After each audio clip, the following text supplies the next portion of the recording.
The time to defy the modern agenda is now. UI Media Network presents Frequency Wars, an explosive new series that examines contentious subject matter pursuing us beyond our five senses. This weekly series discovers the intricacies of imposing issues that challenge our daily existence and question humanity. Provocative and intriguing, we confront the issues and conflicts affecting us on a global scale and beyond. The commentary and guests will shift the paradigm and defy the status quo. What will you believe? Welcome to Frequency Wars, the next revolution.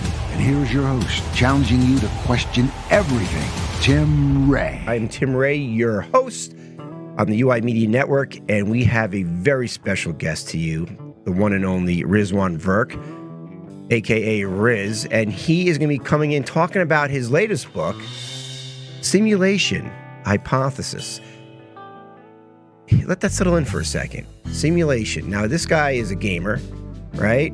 He creates games. Not only that, but he's an MIT computer scientist. On top of that, he's a best-selling author, independent film producer, but I think he enjoys playing the games the most. But you'll find out today his story of how he believes, and we'll find out what percentages he believes it to be true, that we here on Earth, this three-dimensional world that we live in right now, may be living in a simulation. This may be one giant computer game. Think about that if that is the truth. Your hypothesis is that we are living in a simulation here in this three-dimensional world, which is almost equivalent to the gaming that we see every day people are doing with computer games. So before we go there, I wonder if you could spend a few minutes just talking about your experience, because if you wrote a book on Zen and business and on that level of understanding of our spirituality, if you even want to use those words, but you must have contemplated what you believe from a scientific perspective, what consciousness is. Can you share your thoughts on what you believe consciousness is? When I was writing this book about Zen and business, I was talking about my own experiences in the business world. And I started off very much as a left-brained engineering type and, thought business was just about, what products do you make? What markets are you going after? Kind of the external stuff, right? That can be taught. But around that same time, I started doing meditation and exploring consciousness and dreams. And I started to realize that perhaps there was a lot more going on in the physical world than that which we could see. I mean, I would end up having a dream of something in the business world, and then later that day, it would actually happen at my company. And I was like, that's odd. The engineering and scientific paradigms that I learned and was an advocate of, and still am to a certain degree, but they couldn't explain, how these things were happening, whether it was synchronicity or precognitive dream, or even what we call lucid dreams. And so I started to study some of the Eastern traditions like Buddhism and some of the mystical traditions. So I think within the scientific world, consciousness is thought of as just a set of neurons, and it's something that arises from the physical configuration of your neurons. So I'm in Mountain View, California, right down the road from Google. And, there's a futurist there named Ray Kurzweil. And he thinks, well, once we get all the neurons simulated, then we can download our consciousness onto silicon. And so I think there's something to that, which is the idea that consciousness exists independently of this biology that we have. So, we can think of this body and a brain as an organic computer, right? And so consciousness, in my view, is the software that animates that animated computer, that organic computer. Therefore, theoretically, it can be beamed other places as well. So, in the context of the simulation hypothesis, there's actually two versions of it. And if if your viewers or readers you were to search on it, they would see there's this idea of the simulation argument, which was put together by a professor from Oxford named Nick Bostrom. And that tends to be what I like to call the NPC version, which is the non-player character version. And so anyone who's played video games knows that, you have a player character that's wandering around, and some of the characters are played by other people within like Fortnite, right? You have other characters, or right. World of Warcraft. And some of the characters are just AIs. that just happen to be there, inside the game, and they're there to interact with you. And those AIs are getting better all the time, although they're not quite at the level where we might mistake them for a real player today. And so in the NPC version of the simulation hypothesis, we're all just a bunch of AIs running on somebody else's computer, and consciousness is just our software running. But there's another version, which I think is closer to the truth, which I like to call the RPG version, or the role-playing game version, where just as in World of Warcraft, you have an avatar and you are playing that avatar. We are actually playing this role. I'm playing the role of Riz, and there's a consciousness that exists outside of the simulation that is playing this, and that ties, to lots of different traditions and kind of unexplainable phenomena as well. It seems like, brilliantly stated, it seems like the latter one is less limited than the first one, where your first explanation is it's just a matter of, like you said, you get this information conscious, you put it onto the software, and then you have this new simulation. But when you look at it from, like, we're avatars, and there's something much larger running this avatar consciousness, that it seems to be less limited from that experience. Is that why you believe that may be more accurate in what's going on in our real reality with humans? Yeah, I do believe that that's less limited, so it's more expansive. Right. But it also gives us this ability to play, to play a specific role, and even to play multiple roles. Just like when if you were to start up World of Warcraft, you choose your avatar. You choose what race you are. You choose, whether you're a warrior or a thief. I mean, I used to play Dungeons and Dragons as a kid. Yeah. And you have, these little character sheets, very old school, right? I mean, pre-computer games, right? Yeah. And so we would write down, your strength, your constitution. Well, as you look around, turns out we all have different strengths. We all have different weaknesses. We have certain predispositions. And I feel like we all have certain quests and achievements that we're on. And that's why I think that RPG version appeals to me, because sometimes we run across things that seem difficult in our lives. And if you were to make a video game that had no difficulty, that would be a very boring game, right? Yeah. I mean, that's how you learn to play, is by dealing with difficult situations. Right. That's how you level up, within the game and within the RPG version. It's kind of like the movie The Matrix, right? Yes. So, my book was released on the 20th anniversary of The Matrix, which was released on March 31st, 1999. And this book was released March 31st, 2019. And that is like the RPG version, where the humans existed outside of the Matrix, but they forgot that there was a part of them outside the Matrix. Now, that's kind of a dystopic view, because right, in the sure. Matrix, everyone was enslaved by the robots, but it's more the idea that we are, we have something plugged in to the point where we forget.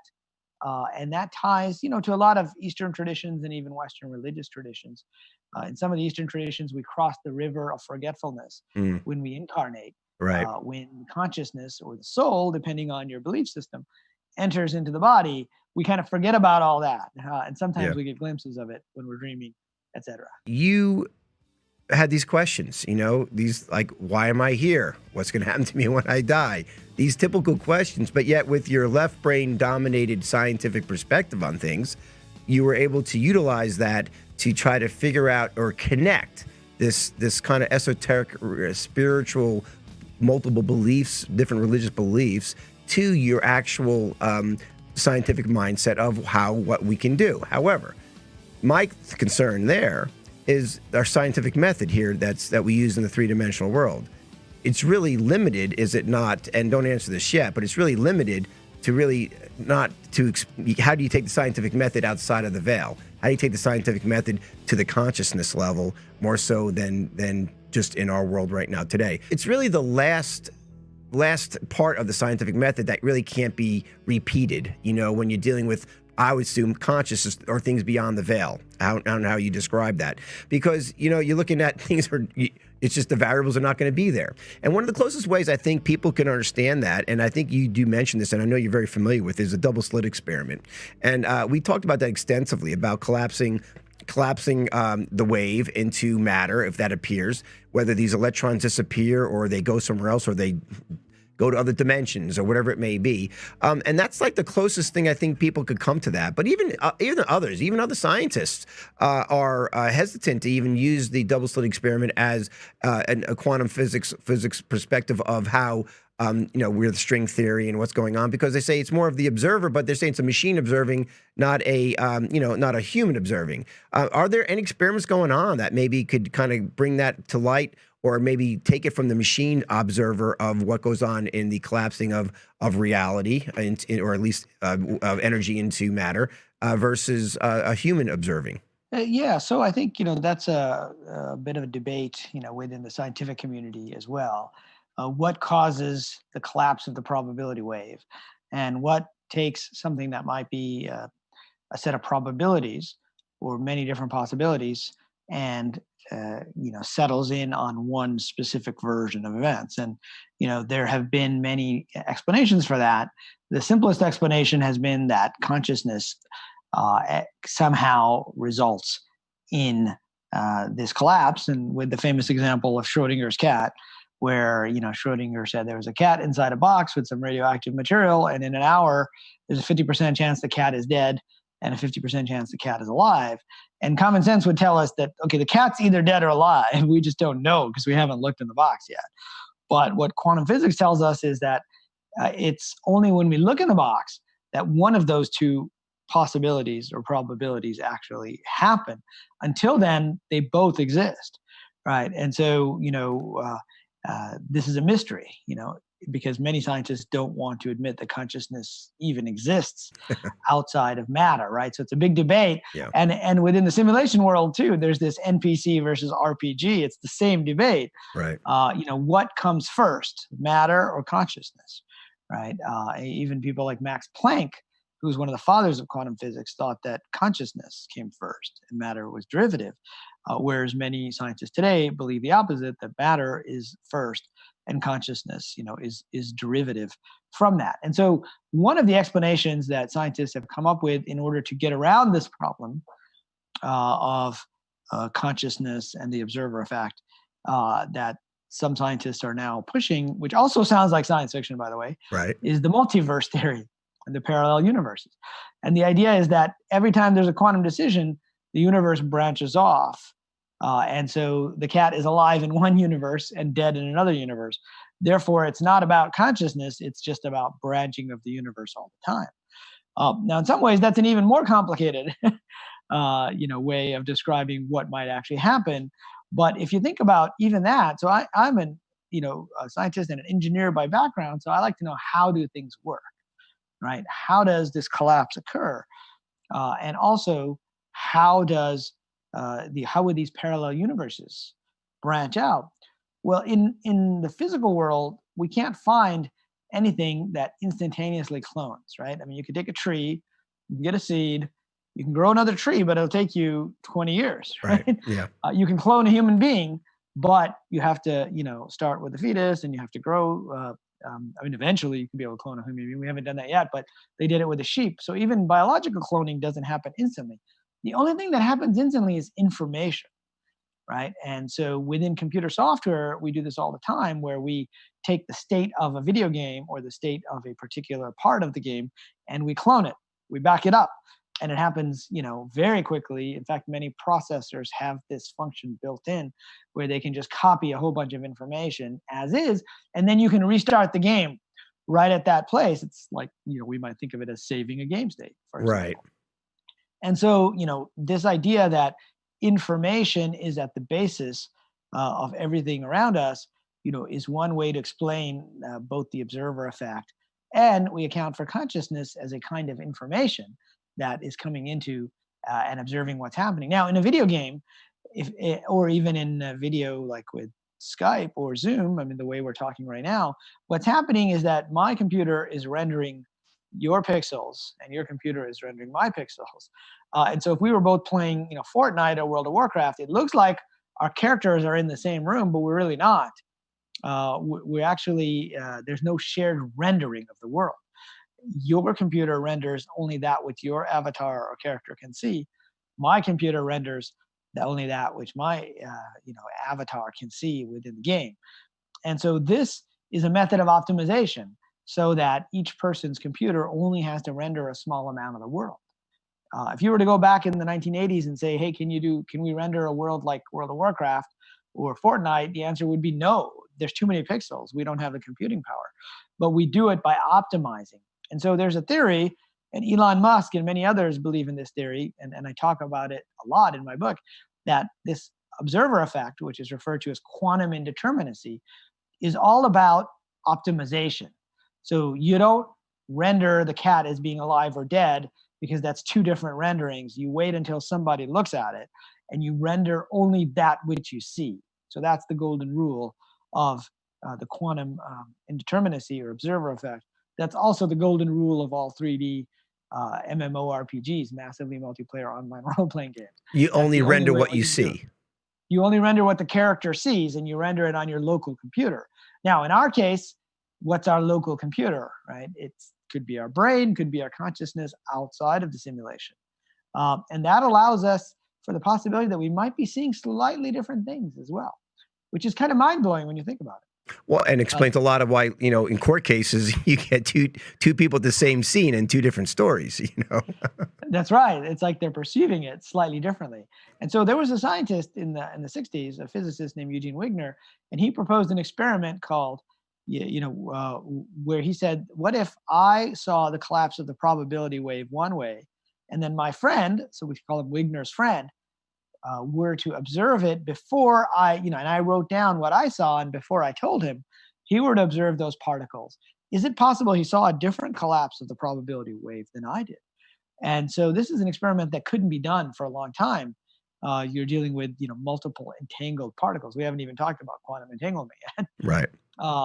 But recently, I think in Edinburgh, they did this experiment finally. They were able to do it with like 5 or 6 entangled particles. And they were able to observe 2 slightly different collapses of the probability wave. Now think about that for a second. This is actually quite profound. I mean, it's showing that the physical world you see might not be the same physical world I see. I mean, it's one thing to say I remember it differently in a court case, but it's another to say that the particles might have collapsed in slightly different ways. Now, this is only at the microscopic level. At the quantum level, we don't have any evidence of this at the higher physical level. But the fact that the experiment was done and that they were able to show Wigner and Wigner's friend seeing slightly different things raises a big question about what is reality, and whether this really could be a single physical reality.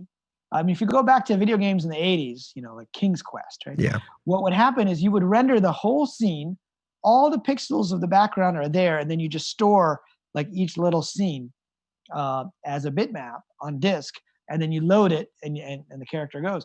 That's not how modern games work. Modern games render it dynamically because it would be too many pixels and too much memory to render the whole world. So they render it when you see it. And so the big question in physics and consciousness, in my opinion too, is there a shared rendered world, or does it get rendered by each of us in our own little computer or our own consciousness? Fascinating. Very similar. No, fascinating because you said earlier too, and I'll take it back for a second because I want to just you're saying such important information. It's up bringing information. I want our viewers and listeners to understand and put it in perspective and context to where they may be coming from. Because a lot of us, we believe that we co-create our reality, co-create with source, whatever it may be, or co-create with other people. But you're suggesting that in this process, that in the simulation, like in the computer simulation, but in reality as well, that we're actually co-creating, but these other pieces in the game are part of our creation that we created individually, and that they are of us, even though they have their own free will and autonomy, be their own creator. That's where I think people may get lost, and maybe you could expand on that a little bit further on how can two co-creators, two people, like you said, you're with the two gentlemen who saw the collapse from two different perspectives, right, or slight perspectives. How can, if one person's co-creating all the reality and this person's co-creating all his reality, how are they able to co-creality shared wise? If that is the unique variable of being a creator, is that you're creating this all by yourself. Right. And so, I like to use the analogy of a shared video game. Okay. Because in the game, I'm playing my character, Yeah. and I'm watching him on my screen, and I can see your character. Yeah. And the things that you do influence what I see on my screen. So if you move a character a certain way, you try to shoot my character, or we have a fight. On the other hand, I can also influence what shows up on my screen and what shows up on your screen. There could be things on my screen that you don't see. Why? Because I'm rendering it here, and I could have some objects in my inventory that I decide to put in the scene, and it's up to the server to decide whether he's going to show that to you on your computer, right? So if it was a shared rendering, and this is sort of the term that I use, is that there is a shared information about the world. So we're all co-creating our own reality, but we're also living within a reality we've all co-created, and that a collective. A collective, right? So what Jung might call the collective unconscious, or I might refer to as the shared video game world, right? That we're all a part of. But really, that exists as information. And so it's possible to have pieces of information that are only visible to me. It's possible to have pieces of information that are only visible to you. And it's possible that we might branch out and go on different quests and have different things going on that the other person isn't aware of, because we need to learn a specific lesson, or we need to level up in a certain way. Fascinating how they're separate, but yet they're sharing and co-creating together. It's an amazing concept, and an amazing, and I really, probably the best way to explain that is through some type of video game where I think most people could at least sink their mind into understanding that. Do you enjoy more so playing the games that you create, or creating the games that you create? Well, I'd say it was an evolution. I mean, I started off just loving to play video games ever since I was a kid. I used to play back in the days of Atari, right? So going way back now. And television for me. I remember, you remember in television? Yes, in television. That's right. Yeah. In fact, I grew up in Michigan, and I was in, they sent like 7 high school kids a year to Japan in the 80s. And when I was there, all the Japanese kids had this console player with these little controllers that were buttons. And I'm like, what the heck is this? And it was something called the Nintendo Entertainment System, which hadn't come to the US yet. And so it came and became really big later. Wow. You had first glimpse of Nintendo. That's pretty incredible. Yeah. Well, I mean, it was pretty popular there, but no one had heard of it because we were used to joysticks and Atari back here in the US. And then, but over time, I started to create video games, and as I learned more about computer graphics and computer programming, then I ended up becoming a game designer, ran a game company, and then I became an investor in many video game companies. So I tend not to play as many games these days as much as I tend to look at, okay, how is this game constructed? What's the logic? What are the quests? You start to think more like a designer than a player, I think. Same thing with, as you are as well as independent film producers, same thing with filmmakers. They kind of, you lose the whole enjoyment of the film, and what's this, the plot going now? Okay, where's that's good lighting. How's that shot there? That's not a good shot. So you kind of, you tear it apart, don't you? And you look at it from that scientific perspective over a while. Right. Yeah. It's hard to take that hat off. I mean, sometimes I like to say, take my producer hat off, and I just want to watch the movie and just enjoy it and not think about the characters and how they, shot things or made the storyline evolve. Just get a good game of Fortnite going, right? Just get one good game of Fortnite and worry about anything else. Right. Exactly. Yeah. So this is amazing. So you're an MIT graduate, a computer scientist. You of course, this is Simulation is probably not your first book. Is that your first book you put out? No, it's actually my third book. First book right. was called Zen Entrepreneurship, which was about meditation and spiritual growth with business. And the second one was about synchronicity. It was called Treasure Hunt. If you don't mind, hold up your book, Simulation Hypothesis. I want people to see it. It's fascinating how thick that book is. I mean, talk about a good night's read, right? Yeah, absolutely. And the subtitle is An MIT Computer Scientist Shows Why AI, Quantum Physics, and Eastern Mystics all agree we're in a video game. What percentage do you believe, can you even measure a percentage that we may be living in a simulation? Guys, we're talking to Rizwan Virk. He's an MIT computer scientist, best-selling author. We have so much more to talk about. We're getting to AI. What's going on? What's the end game? As David Icke talks about, what is the end game with AI? We'll be going there too as well. So much more to talk to Riz about. So stay tuned. Don't go anywhere. We'll be right back.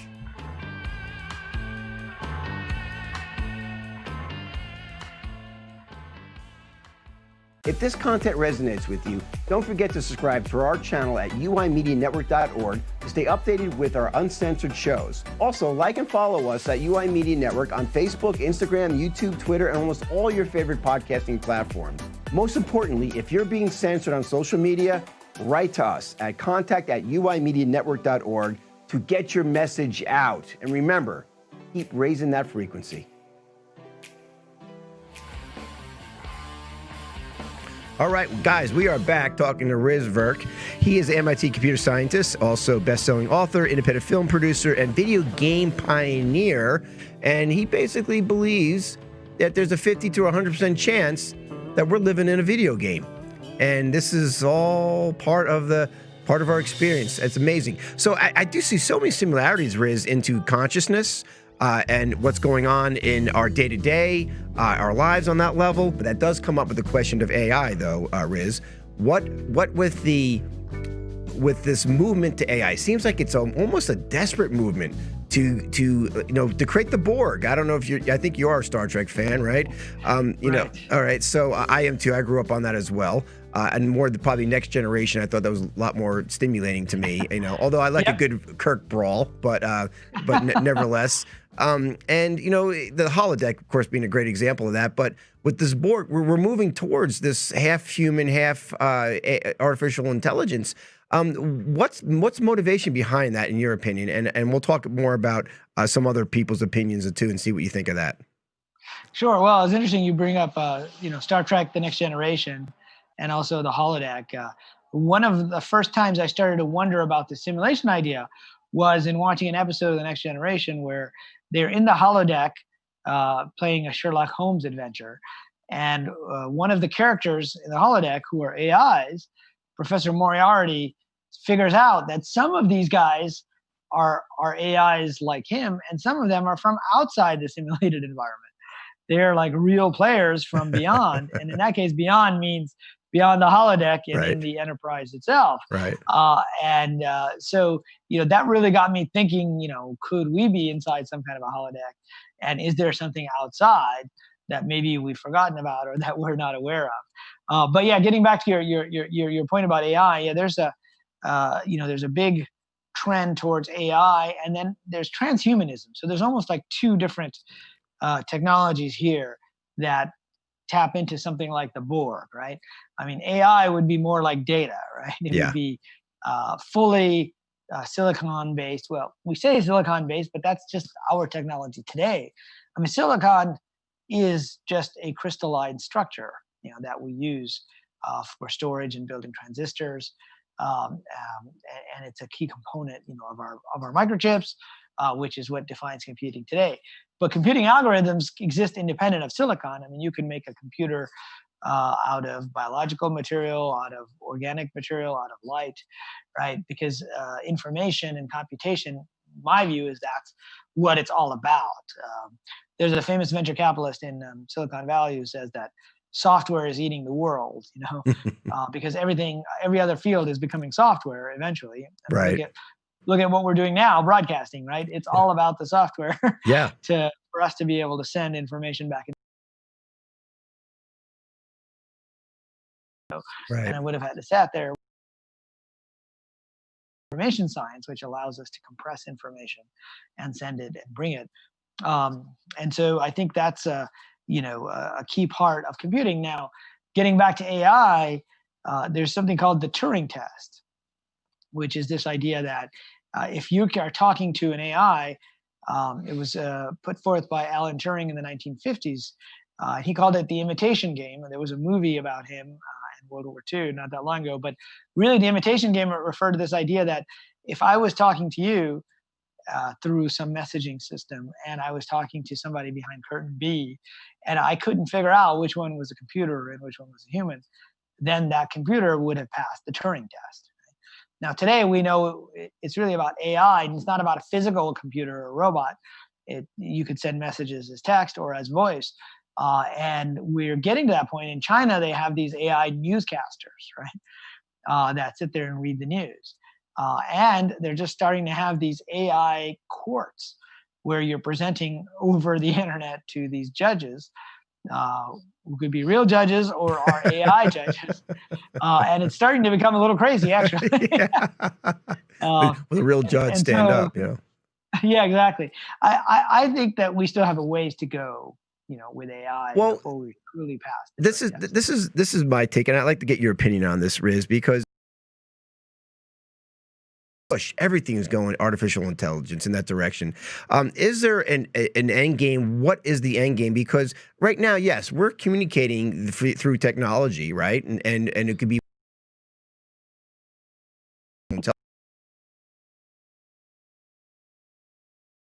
all of a sudden she's cleaning everything, he's cleaning everything, and all of a sudden turns into a TV and a communication phone for you, right? Whatever it may be, who knows?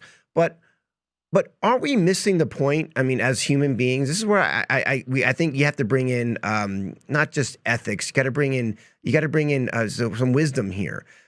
Why not expand, like on the mysticism side? Why would we want to expand telepathy? Is that more efficient than spending all this time with AI or communication on this level?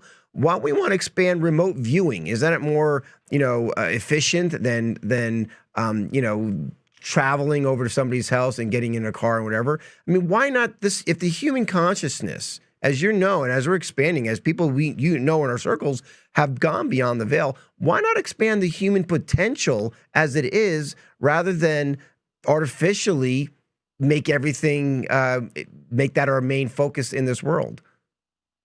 Well, yeah, I mean, there is definitely a predilection towards technological solutions, right? Yeah. And it comes from our scientific paradigm, but it also comes from, I think, this idea of repeatability, right? And I think this is where the scientific community gets hung up. There's a saying, I think it was Carl Sagan or somebody who said that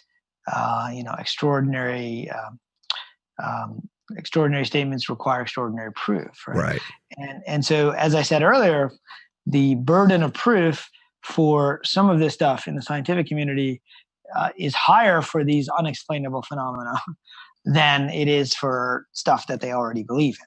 Right. Even though technically you should be using the same statistical model. And so because of that, and because of the repeatability, remote viewing has been shown to produce some incredible results, right? But it hasn't been shown to work 100% of the time, or even 99% of the time. It has been shown to work more than whatever chance would say is likely. And certain people are much better at remote viewing than other people, right? Whereas you and I can use Skype to talk to each other no matter what our abilities are. It's reliable. So I think that it's more reliable, and I think that's why. But I tend to agree that we should be developing both abilities, both in terms of technology as well as in healing, right? We should be encouraging the body's ability to heal itself, not always looking for outside solutions. Right. But we're stuck in a particular paradigm that requires taking lots of pharmaceuticals. I think a couple hundred years from now, and looking at another Star Trek movie, if you look at Star Trek 4, when they went back to the 80s and they were in the hospital, and Dr. McCoy says, these barbarians, they're like cutting people up. Yeah. And I think that a couple hundred years from now, that's what people say. So the science moves slowly because there's a burden of proof and repeatability and peer-reviewed studies. And there have been lots of charlatans over time too. So, sure. So there's a reason for it, but it doesn't always get you to where you want to go very quickly. Well, continuing your Star Trek analogy here, in The Next Generation, there was an episode where the crew brought onto the ship these electronic games that they play, and it was increased as they played the game, and they put this ball in a hole. They got dopamine there. They got release of biochemicals that kept them totally engaged in this game. All they wanted to do is play this game all along. And at this time, the Enterprise was taken over by these outside people who created this game, and they took over the Enterprise because everybody was just so hooked on to playing this game, right? So, and I jest because that was a movie, but you know what? We got to look at some of this reality. Now you're part of this gaming, and I'm not dissing. I'm not saying anything wrong. I love game. My son, he wants to do what you're doing, and he wants to be that guy who he gets the coach and gets to be I can't remember the guys who's the guy in Fortnite is the number one. Ninja or something. Ninja. Yeah. And and so I understand that, but at the same time, we have a real society here, not just in the United States, in the world right now. And if this is a simulation game, and there are outside factors who may be involved in the AI movement for some other maybe more nefarious reasons. I'm not saying anybody that you perhaps know in your circles, but people may be above.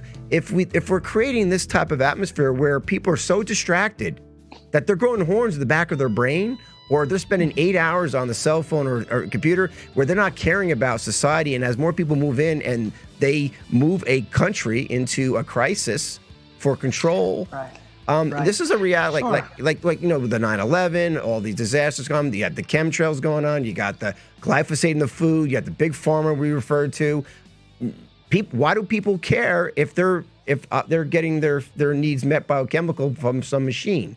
And this is where I'd say the worries of the AI movement. Is there another reason? Are they trying to download consciousness into the AI machines from somewhere else? Maybe a conscious from another dimension, maybe not a conscious from this dimension. Is there a higher purpose? Do you ever look into those areas?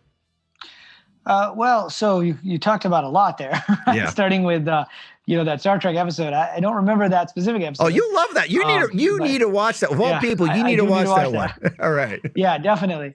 But certainly within the tech world, there has been an emphasis on users and getting users hooked. Within the gaming world and within Facebook, right? Every time you get a like, you get that little dopamine hit, right? Yep.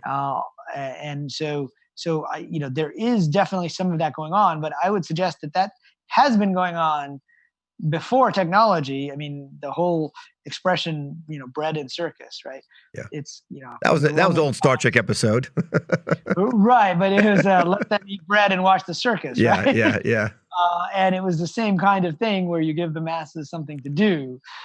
You might even argue that a lot of our political discourse and how we're fighting against each other and spending all our time defending our tribes, right? Right. Which, whether you're Democrat or Republican in this country, it's different in different. But there are different political systems in different countries. But here, it's like you got to be one or the other, and you got to fight each other. Right. And the other side can't do anything good, right?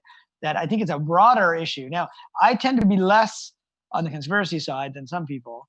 Like within the tech world, I've seen kind of how these things are done. It tends to be more about making money than about some giant conspiracy, because it's more a lot of people acting the same way, and that leads to this emergent kind of structure. It's kind of like, with ants. If you have a bunch of ants, it looks like they're doing their own little thing. They're following their own little rules, but it leads to some overall structure. As long as all the ants are following the rules, you end up somewhere. Right. And so that may be what's happening, is everybody is kind of doing their own rules. I think the rules in society, particularly in the business world and in the technology world, are more based on how successful is this app? How many users do we have? And in the public markets, it's about profits and revenue. And so since those are the only rules, really, then everybody is following those rules, and it's getting us to this place. Whereas if there were other standards and other rules and other levels of corporate responsibility that go beyond profits, right, then these companies would have to act differently as well. And there are movements, in Silicon Valley and elsewhere for benefit corporations who's still, within the capitalist system, but whose goal is to also have a benefit to society. And so they're measured not only based on shareholder value. If that's the only thing, I mean, we don't actually have a pure capitalist system either. We have plenty of controls, right? Well, it's crony capitalism, yeah. It's crony capitalism, but it's not like there are no restrictions, right? I mean, Sure. there are restrictions, Yeah.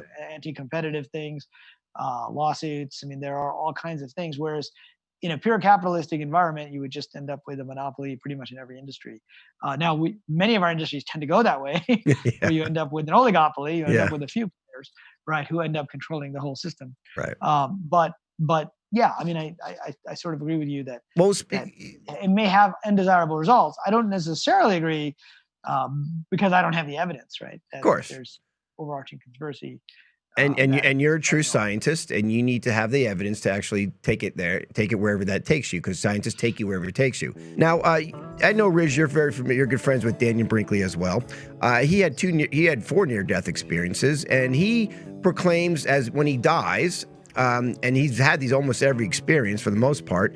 He goes to this panoramic life review, and he actually views all the people that he hurt, but not so much from like seeing it, but he experiences it. He feels the pain that they felt, and it's not like just like you're defending your life and you got to kill somebody or you're whatever, but we're intentionally hurting people, intentionally wanting to cause harm to someone, right? For self-defense. So, and trust me, he was a bad guy. He did a lot of bad things growing up too. So he probably had a lot to repent for, and he'll be the first one to tell you that. But his experience was, he didn't see Jesus. He didn't see the devil. He didn't see, his fourth near-death experience is he had an experience of seeing his higher self. That was the unconditional loving feeling that he didn't know the first three. So that was his experience. So how do you even explain somebody beyond the veil, because you can't use scientific method, somebody experiencing that, a near-death experience, for example, but how do you explain that, and other people have different experiences? I've thought a lot about, what Daniel has said, and he's not the only one. I mean, many people who've had near-death experiences describe some kind of a life review. Seems to be one of the common elements, of people that have been to the other side. And so, a few years ago, I was part of a video game company here in Silicon Valley, and we would record a 3D scene while you were playing the game. So a game like League of Legends or World of Warcraft or Counter-Strike Go, which is about, shooting people, which relates to Daniel's experience in the military, right. Where he may have actually had to shoot people. Right. And what we would do is we would record this 3D scene, and then we would play it back to you in virtual reality. So you'd have to put on some glasses. So now you could see the scene as if you were in the scene, but not necessarily from your point of view. You could see it from the other character's point of view. So you could play back exactly how that felt.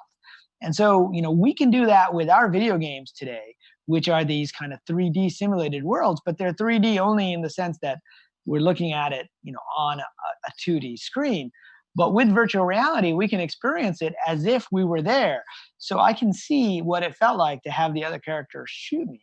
At least visually, our video games don't do emotions yet. Yeah. But over time, you can see that as video games get more sophisticated, they're able to beam directly into our minds. And then we would be able to basically experience any scene from our video game, our life, and record it. Now, how would this work? I mean, the religious traditions, also talk about this, right? Even though you said he didn't see Jesus, in the Bible, there's this thing called the Book of Life, where and there's things called recording angels.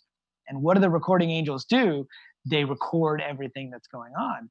In the Islamic traditions, it's even more explicit. These recording angels write down every little thing that you do, and after you die, you have to view those, but not just view those, you have to view the impact you had on other people. Well, turns out video games are the perfect metaphor for this, because today, kids are recording their video game sessions and they're broadcasting them on YouTube and on Twitch, and they're saying, watch what I did, and that's how you review, that's how you learn how well you played. There's a whole field called esports, right? Today, it's instead of watching football, kids watch other kids play video games and compete. Yeah. And then you can become a professional esports player, just like you can become a professional basketball player. Right. And you compete for money. But how do you get there? You have coaches who review with you, the scenes of your game. Now, how would all this work? So I'm an engineer, and I said, well, if we have a panoramic life review, like Daniel talks about, it means it's got to be recorded somewhere, right? Now, where is it recorded? Okay, going back to computer science, well, you would just make a 3D recording, and you would place the virtual camera at different locations, and you would store it on the cloud server, right? So in video games, there's the rendered world, which I see on my computer, and then there's the cloud server. I can't see that. That would be consciousness. Yeah, it would be like consciousness outside of the rendered world. And it would be, more akin to what, in some of the Eastern traditions, they call the Akashic records, which is the database, right? Right. So somebody has to store all of these things that happen to us in our lives. I think of them as quests and achievements. And so, what Daniel described is perfectly going through saying your character called Daniel, his avatar in this life, did this to this other character, perhaps that wasn't a good thing. He's going to lose points the next time around. He shouldn't do that, right? He must have got a lot of points to become Danyan, to get the Danyan character. He must have built up a lot of points over the game. That's right, yeah. And he got some extra abilities when he came back too, right? Yeah, exactly. Just like in our characters in video games, when we level up, we say, okay, you now have this ability to do this magic spell, or you have this ability to fly, or whatever the case may be. Right. But the near-death experience, I think, is quite interesting, and it's why I included this area about religion and mysticism in the book, because the simulation hypothesis gives us a scientific and technological way that might actually be achieved. So it provides a bridge, right? I mean, it's almost like the religious community and the scientific community never talk to each other. Yeah, I know. Right? It's weird because 500 years ago, the church, was coming down on Galileo and scientists for saying things that they could prove, and they were being persecuted. And now it's kind of the opposite, right? It's the science says, well, all that religious stuff is nonsense, just like the church used to say. And maybe the reality is somewhere in between, that science is the search for truth, and so is religion. And so it's possible that science really is just about figuring out the rules of the game. And most religions were started by people like Danyan, who got a peek of what is happening outside the simulation, and then they came back and tried to tell us about it and explain it to us. Best way they could. Only understand it the best way they could, but we can't always understand it because we haven't necessarily experienced it ourselves. The video game provides the perfect analogy for us to really understand. And even Danyan says, we live in a virtual world, right? It was something that he saw in his last near-death experience, that everything that's happening here it's real, but it isn't real from that larger reality. It's real to those of us in the game. Absolutely. Well, if you look at it from that perspective, and as a gamer and as a creator of games, how do you get any better than what the simulation as a human? I mean, this is the ultimate game, if that's the case. I mean, you couldn't. Yeah, everybody's trying to chase that simulation, right? But if it's all true, consciousness we are the avatar of our consciousness, higher self. God got us all there is, whatever it may be expressed as an individual. And we're here having this three-dimensional experience for whatever period of time, whether we're having parallel universe experiences or we're having one moment here, whatever people may believe. But we're in the game here, and we are experiencing. This is the ultimate game, because most of us, unless we have this understanding of the rules of Beyond the Veil rules, have these near-death experiences or certain qualities like remote viewing or certain sensitivities where you could actually see and know. You're still going to experience the pain. You're still going to experience the fear. You're still going to experience a certain level of being a human here in this human game. So it is. I agree with you. I think the game concept and what you're doing now, what you're doing, is probably your best analogy to explain what humans are actually experiencing here in the world. Now, with knowing that, Riz, and knowing what, like, for example, Danyan got beyond the veil, having these experiences, how is that not another simulation game? How when you go beyond the veil, why isn't that just a broader simulation game? How do we know that? And so, I think you hit on two questions. And we'll start with the second one. I mean, the two questions are, what is happening outside the video game, right? Which is kind of your second question. We can only speculate. Those who have experienced it have a better sense of what's out there. Some people think it's aliens, right? Or super intelligent AI, like in the Matrix, right? Where they're, Mr. Smiths. Mr. Smiths are like AI agents, right? Some people think it's just future humans, right? That are just simulating us.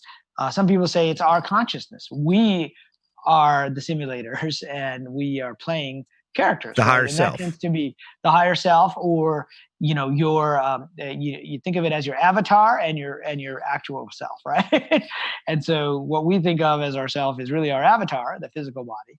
Now, the physical body is in the game, just like I might have a warrior that gets stabbed in a video game and blood comes out. I mean, those are the rules of the game, right? Whatever the rules are of the game, you have to live by the rules for the most part, right? And yet we see in many instances of miraculous healing and things happening that look like they defy the rules, right? And that's kind of along the lines of, special abilities and things that happen. When Neo stops the bullets. That's right. Like when Neo stops the bullets, it's kind of like becoming a super user, if you will, to be able to do that. But so that was one big question: is what's outside the simulation? Could it be another simulation? And it certainly could be, right? And so, one of the things that I talk about in the book is that our technology is getting better and better at simulating video games. Like if you compare our games today to where they were 30, 40 years ago. And Elon Musk talks about this. He says 40 years ago, video games were 2 squares and a dot, a pawn, right? Yeah. That's it. Today we have virtual reality and augmented reality. What will we have tomorrow? And so I go through the stages of technology development to what I call the simulation point. And that's the point at which we as a civilization can create a simulation that's so realistic that it would be indistinguishable from physical reality. Now, I didn't tell you, one of the reasons I decided to write this book was a few years ago. I was at a VR virtual reality company here, and I was playing a ping pong game. So getting back to Pong and ping pong. A real ping pong game. Using virtual reality. So not a real one, but virtual reality. Wow. And I had a controller in my hand, and the responsiveness was so realistic that I forgot that I was not actually playing ping pong. It felt, even to the point where the paddle hit the ball, I could feel it. And it was so realistic that at the end of the game, I put the paddle down on the table and I leaned against it. And of course, there was no table. There was the paddle was the controller, and it fell to the floor. I almost fell over. And that's when I realized, we're getting pretty good. We're not quite there yet. Like in the Matrix, they had to use a wire into to download or upload. To download. But this idea of neural interfaces is coming.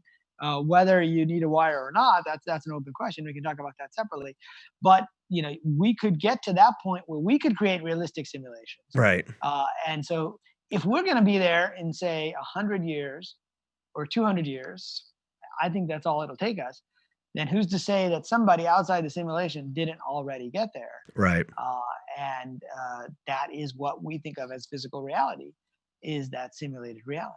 So with understanding that, which I think is fascinating, because I do agree. I think it's so much the what you're seeing, more so it's the response of the experience. Like you said, it probably wasn't that advanced of the graphics, but it was so responsive. In fact, the graphics, were not that great of that video game. They weren't even like ultra realistic, but the responsiveness was there. And so if we're able to get the responsiveness into the brain, then we'll get there. And so getting back to your earlier question, what percentage do I think that we are living in some kind of a simulation? I'd say it's between 50% and 100%. So I think it's more than 50-50. Wow. Some people think it's even more than that. Right. Some people think it's less than that. Right. But because my argument, which is based a little bit on the argument that this Professor Bostrom at Oxford says, that if one civilization ever gets there, we're more likely to be a simulation than not. Although his argument assumes we're all AIs and NPCs, I think more like the Matrix. And so I think it's very likely that we'll get there to be able to create realistic worlds within 200 years. And so a civilization that's 1 million years older than us, right, would have gotten there long ago. And so I think it's very possible. And also because I think, this idea of consciousness and what the religions have been telling us all along, I feel like everybody who got a peek outside the simulation are kind of like the 3 blind men and the elephant, right? That's it's like each one thinks they know what the elephant is. They're blind, but one feels the legs and he's like, oh, it's like a tree. One feels the body and says, no, it's like a house.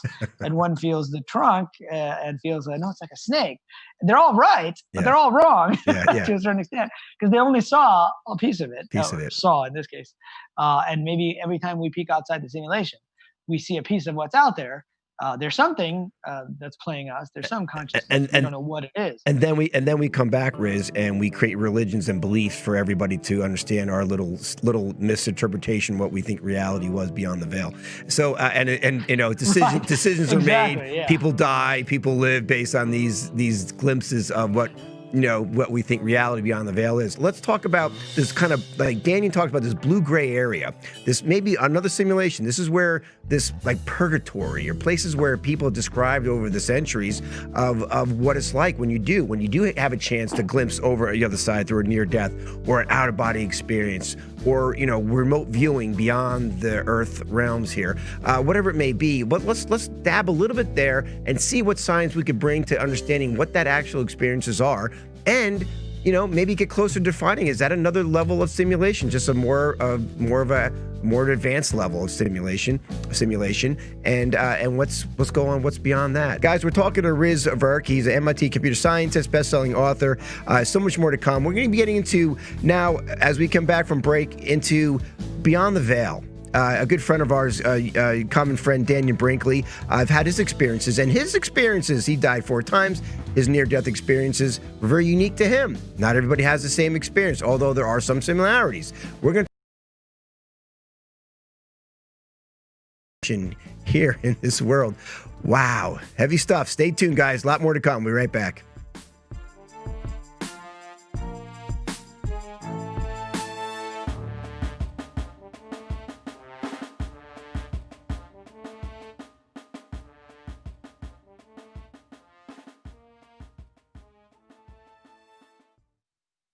What can we start doing now as Americans? What feet on the ground can we do now to stop this one world currency, this one world movement? Because they're playing us like a fiddle right now. In a war like we are in, and this is a real war, maybe the most complete war that mankind has ever been in, I've always believed, and I still do, that revolution in the streets is not going to do it. And people don't realize that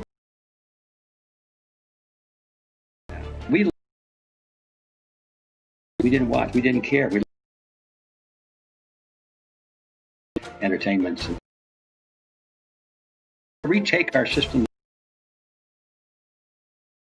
organization, control the political parties. We lost control of the school. Easier said than done. How do you take it back? The sleeping masses are going to sweep us. Difference what we do and what we think and how smart we are and how many copies of the Constitution we hold up. The sleeping masses are going for it. See them on the street, driving down the street with masks on. They're asleep, poor folks. They don't know. They're good people, but they're asleep. So now I come to my point, which is, what do? We don't do anything realistic to save our liberty and restore the system and move beyond until we can awaken the sleeping now, before noon. Everything we can acquire, we got to get it to those people that our message and our efforts so that we reach.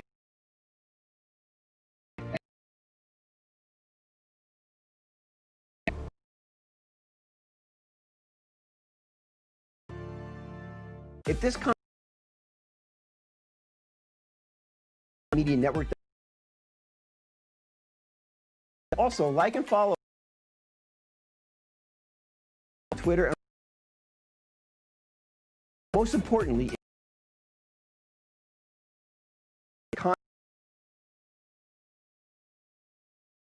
and remember,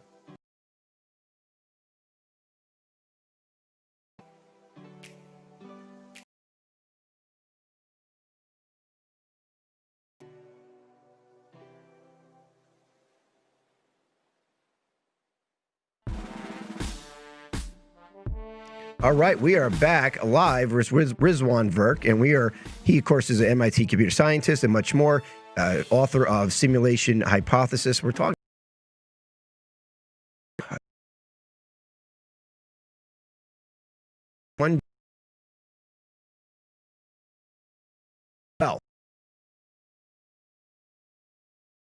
beyond the veil now, and trying to describe that or define that. So how do you explain the esoteric beyond the veil stuff? Do you, one, believe that there are alien influences or ETs, extraterrestrial influences that are involved in our matrix? Maybe are they the creators of the matrix, as you potentially said earlier, or is it our future selves, wherever it may be? where do you stand? Because so many stories you hear, I mean, on not only on the near-death experiences, but people have out-of-body experiences. They run into what they call demonic experiences as well, you know, or angelic ones. Even in Islam, you know, the jinn, you know, they call this different ones have different titles, but are they talking about the same people? And when you go beyond the veil, is that is that an ET experience? Is that a religious experience? Is that a demonic or angelic experience? How do you incorporate that into potentially the distraction of people with AI right now and structure not only here in the States but around the world? When there's an organized process of a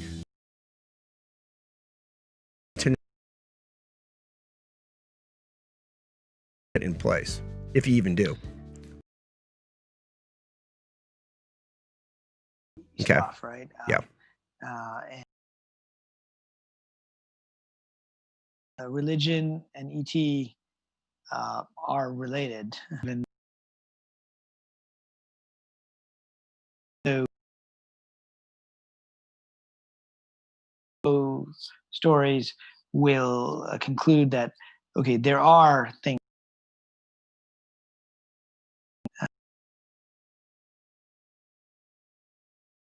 scientific or no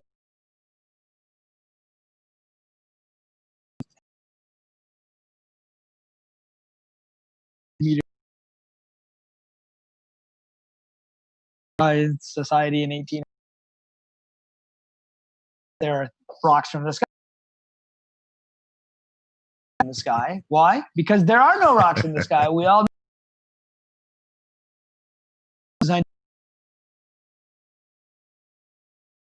there is life on other planets, and they can never get here because we don't have the technology, right?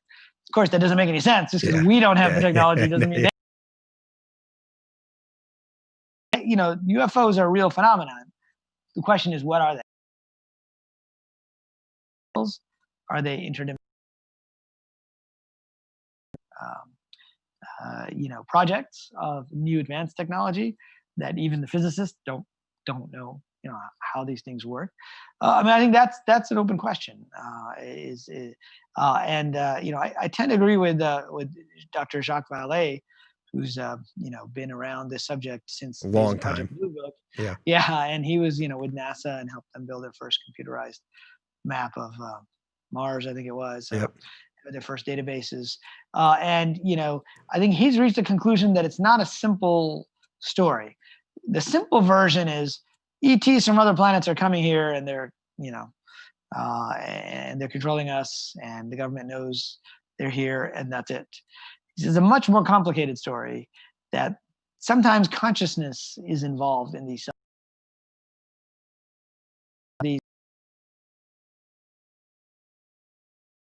terrestrial as they are extra dimensional, right? So they could be coming from from my language, they could be coming from outside the simulation, right? It's almost like if you wanted to go into a Fortnite tournament, you would have to create an avatar.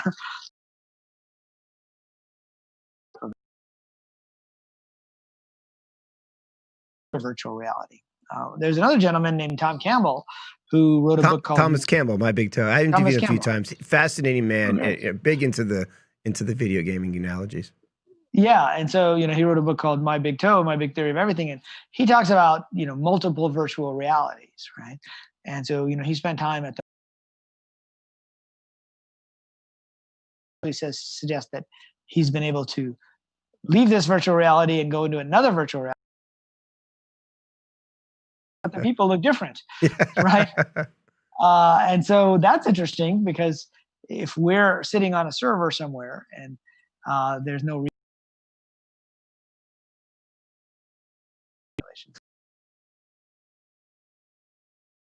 a little more complicated. Yeah, I understand that, and I appreciate the you're breaking that down for us too, because people have questions like that. They want to define it more reality. They know there's certain things going on. They know our world's being affected by it, our day to day.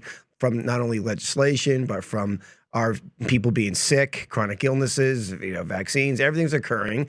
And it seems much more gloomier in that level and maybe more of an agenda to it if you look at it from a different perspective. But to your point, that we co-create our reality here.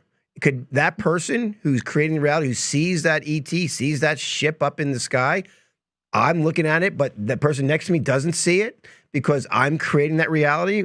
I'm projecting that reality myself here, where the origination comes from. I mean, Jacques Vallée says he has many cases like that where there's two people, one next to each other. One person sees the UFO and the other person does not, right?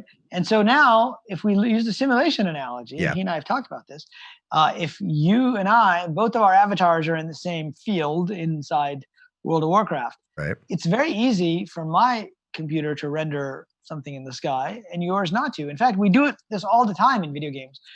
We do conditional rendering based upon many factors. The level. If you might be at level 2, or I might be at level 1, and you might be at level 10. So maybe you can see things at level 10 that my character at level 1 cannot see. And that's just information from the server telling us, render this to this guy and don't render it to this guy. And so I think the reality of UFOs is probably something to do with this. Doesn't mean that those people who haven't seen it, those people who have seen it, aren't seeing something real from their perspective. A bottle of water or this lamp, because actually rendered here. See it. And so I think that I can only speculate. Like I don't claim to have any proof of what the agendas are. And I don't think you'd want proof either. People sometimes say, well, trillionaire and everything would be great and we wouldn't have any strife. And I get back to the point that video games are no fun. Like, why do we play video games? To have experiences that we could love and light, right? Here's an experience here where everything is not all love and light, and there's strife and there's difficulties, and you have to have those difficulties and you have to have those challenges. In fact, that may be why we're here anyway, is that you can't level up without the difficulties and the challenges that you might be facing in this life. And I just think that's a healthier way to look at it, is that we all have quests and achievements. We all have different levels of difficulty, and that my quests might be related to being an author, being a scientist. They may be different from somebody whose quests and achievements are to be a radio show host, right? And so we each have our own predilections and our own challenges and things that we're called to do as part of our video game. So, that's how I tend to it's a very gentle approach to it, and a very, I think, wise approach to it. You have so much to offer on that, Riz. One last question I want to ask you here, and tying it all together, because we talked about a lot of different things throughout the show, and one of the areas that what I wanted to ask you quickly was, well, two things. Well, I'll ask this one first. You said some is a torn in the belief here that consciousness may come first before the matter, or matter may come first and then consciousness. Which one do you believe? Well, it's an ongoing debate. I mean, I tend to think that consciousness exists outside of physical matter, just because I've personally had experiences, which convince me that we're able to leave the body in lucid dreams, and we're able to get insight in things. And so I tend to think that consciousness exists, outside of the physical matter that it's related to. But, the question becomes, if everyone is just an AI, and one person is an AI and one person is a player character and one is a non-player character, could you tell the difference, right? And this is what, many of my computer scientist colleagues will argue. Therefore, how can you, even if it's true, if we can create an AI that appears as if it's conscious and we can't tell the difference, then how can we prove? Well, you have to prove it through your own experience, I think, right? That it's not necessarily. Yeah, in other words, does clones do clones have consciousness? That's what you're kind of saying, right? When if you clone that and consciousness is about that, then why would they not have a consciousness? Are they, Right, exactly. What is that software? I think both sides agree that consciousness is some kind of software on the hardware, Yeah. actually. All right. But what they don't agree upon is, and actually both sides agree, believe it or not, this is something most scientists don't realize.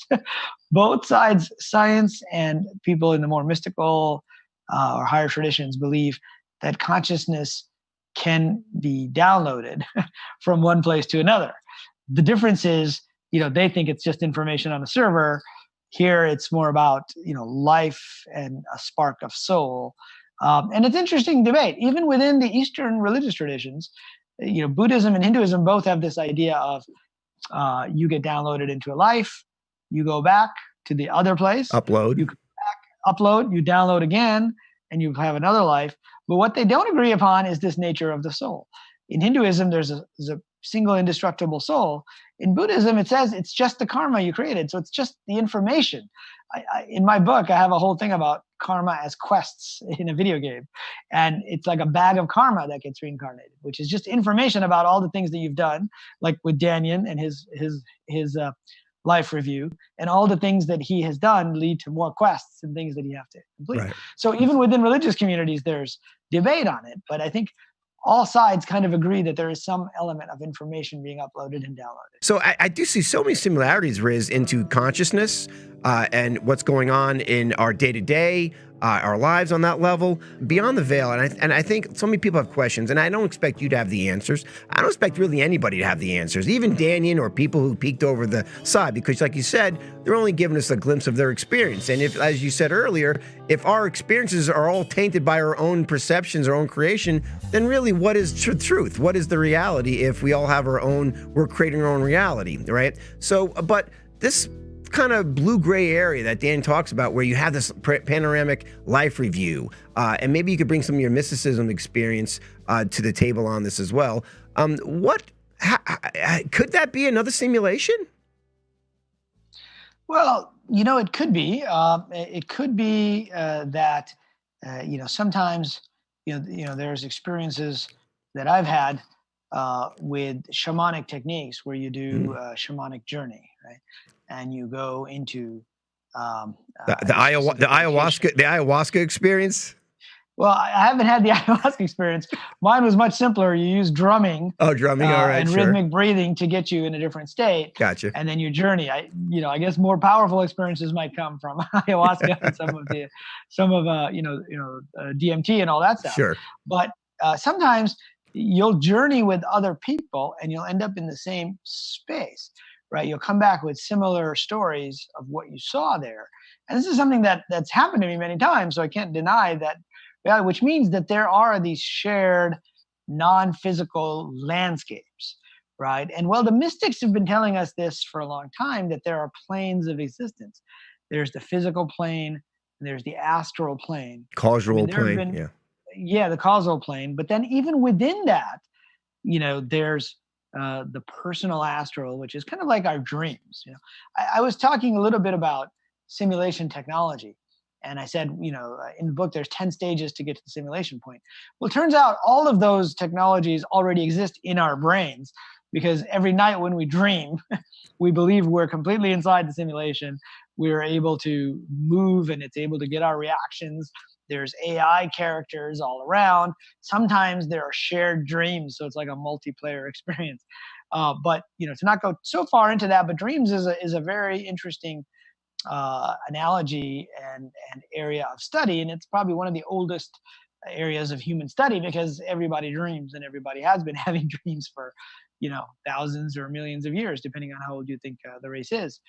But getting back to your earlier question, so within a lot of the mystical traditions, there's this idea of the personal astral, which is where we create our own little simulations, if you will.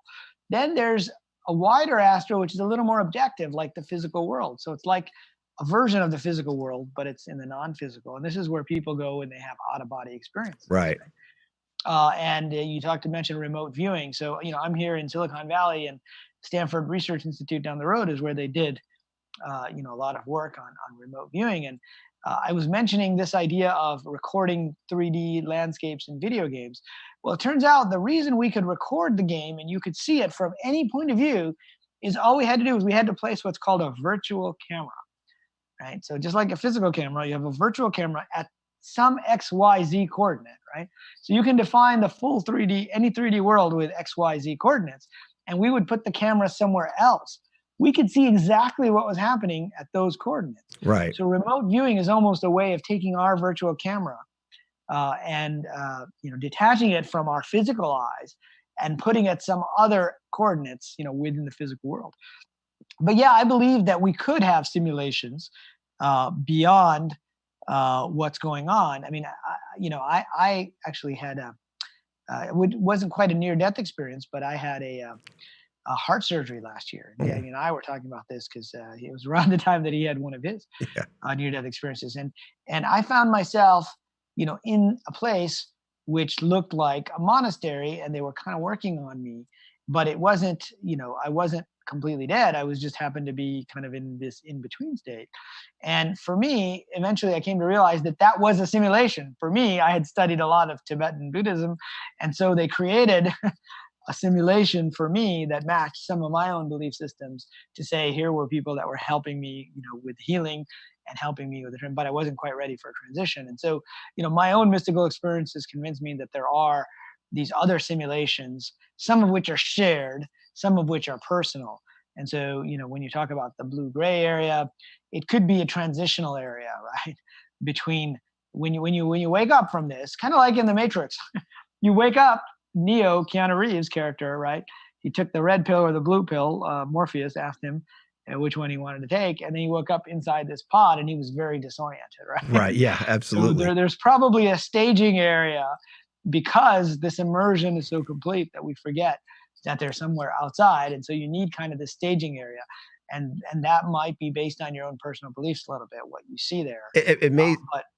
No, amazing what you're saying, because it brings up the question, which is really the reality, and so is beyond the veil, like you said, in that area. When Neo's finally woke up, he thought he was in reality, right? And same thing with gaming. You think you're in reality, like when you leaned on that invisible table for the moment, you thought that was your reality until you had a awakening when you landed on the floor. And so, like you brought up dreams. And what's your take on dreams? Because my personal belief is, I think our dream state, or places beyond the veil, like when you had your near death, or whatever your experience was, near death experience, I think that's more reality than our three-dimensional world that we're living in right now, and you and I are even talking on now. How do we even define that? Your dreams, how do you define that in your dreams from a scientific perspective of being maybe more reality than what you're experiencing right now? Well, a lot of traditions, give a lot of importance to dreams. In a lot of the Native American traditions, they say nothing happens in the physical world without it happening in the dream world first, right? And so there are many theories about dreams in the science world, and psychology, and religions, and it's such a rich subject. It's kind of like saying, what is life all about? Right? Yeah, it really is. So what are dreams? In fact, I think almost all those theories are true to a certain extent. Now, in the Tibetan traditions, they have this idea of ordinary dreams and dreams of clarity. And ordinary dreams use what are called karmic traces, which are things that we have information, or things we've thought about, or things that need to happen. And those karmic traces are used to create these little storylines in our dreams. And we've all experienced that. If we see something in a movie, or something happens to us, and somehow we see it in our dreams later on, it's almost a regurgitation in a way. That agrees with the scientific point of view, which is that dreams are about taking impulses and neural impulses and then replaying those. But I believe there's a lot more going on, because they're not just random. There are coherent stories. And then in many traditions, like the Tibetan traditions, they have dreams of clarity, which go beyond the karmic traces, right? And that's where you catch glimpses of other things happening. And that's where I've had, very interesting things. I studied with a gentleman named Robert Moss, who is taught dream work and shamanic dream work. And, sometimes we would do a journey back into a dreamscape. And so I think those types of dreams bring information, they bring guidance to us, and they bring energy. And the question is, well, where's that coming from, right? Right. I believe it's coming from outside the simulation. So while we're asleep, our consciousness is able to wake up to some of the things that are happening. But we spend so much time in the personal stories, the karmic traces, or the personal astral, that we don't glimpse it that often in our dreams, which is why a lot of our dreams are jumbled. But every now and then we do. And there are numerous stories of dead relatives and other people showing up at just the exact time for something to happen. And there are lots of books on that. Oh yeah, and even I think psychic, prediction is scientifically proving now. I mean, they have these tests where they have these double-blind experiments, and people can predict the future, precognitive dreams, and it goes in along with science that if a reality, past, present, and future is occurring simultaneously, it makes more sense how you could have a precognitive dream, right? Right, and it could also be that we are trying out. So when going back to the video game analogy, yeah, and the simulation hypothesis, we would come up with a tree of possibilities as your character is playing, and the AI algorithm would go into the future, so to speak, which is really just forward the game, right? Yeah.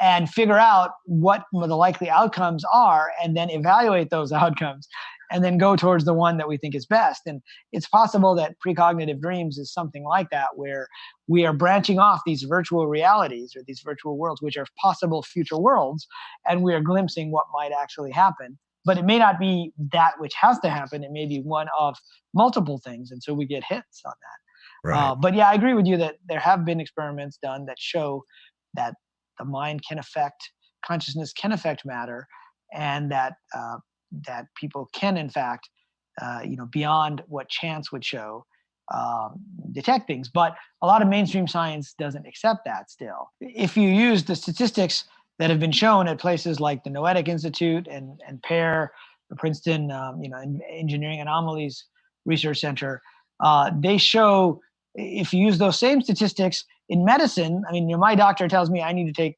aspirin every day because it's good for the heart. He said the statistics are better at showing psychic abilities and precognitive dreams and mind over matter than the statistics that show that aspirin helps with heart attacks. And yet this is accepted and that isn't, because this is inside the paradigm. Right. We have a chemical paradigm of medical science. We don't have a non-material paradigm yet that's accepted by most of science. And so, it requires a bit of a paradigm shift. And it may just take, more generations of scientists dying and new ones coming up that are more open-minded. Yeah. It's pretty challenging to measure the beyond the veil with scientific method when it's not the proper tool to use it. It's just, and so we fall back on what we think in this three-dimensional world. Fascinating. And one last question, Riz, to you, because I just find this conversation just breathtaking and so important for the world, for the collective to hear this information, because this really could put things in perspective. We live in what appears to be a duality world here, good and evil, Democrats and Republicans, whatever it may be, fear and love. We live in this duality, and we also look in separation, right? We are separated. We are separated from at least the obviousness of source or God or collective, our connection to each human soul or animals, whatever it may be, plants, trees. So there's this illusion, let's just call it that, if that's the case, of separation. So this duality that we experience every day, as you kind of referred to earlier, that we need this to have these experiences to grow consciousness, let's say, for whatever reason. Do you believe that there isn't, and you can speak frankly or just give your opinion, do you believe that there isn't separation? There aren't these angels or demons or things beyond the veil or ETs, whatever, but that each human creates all of it? We are creating all of this as our own simulation on whatever level for the experience of it? Well, I think it's a bit of both. I don't think it's either or. I mean, I think that that if we are players inside a game, then and we're not just NPCs, then we have an existence outside the physical reality, right? Which would be consciousness. And so it's very possible there are many other consciousnesses and types of consciousness outside the physical reality that might be presented to us in the game as angels, demons, ETs, and other types of entities, right? And so my take on it is that within our game, we can choose to have that experience one way or another. And by choose, I'm not necessarily saying we consciously choose, but some part of us before the game gets started might map out what the different experiences are that we're going to have. But it's an open question. But I believe that some of these things exist. They just don't necessarily have the exact form we think they do, and that within the game they might appear to us in certain ways. And the questions continue. Listen, Riz, I want to thank you so much for sending and getting your information to us and out to the world right now. This is so important.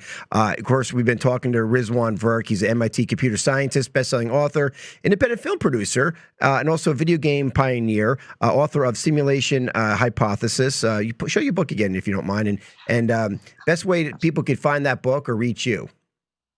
So you can go to my website, which is www.zenentrepreneur.com, or on Twitter at Riz Stanford.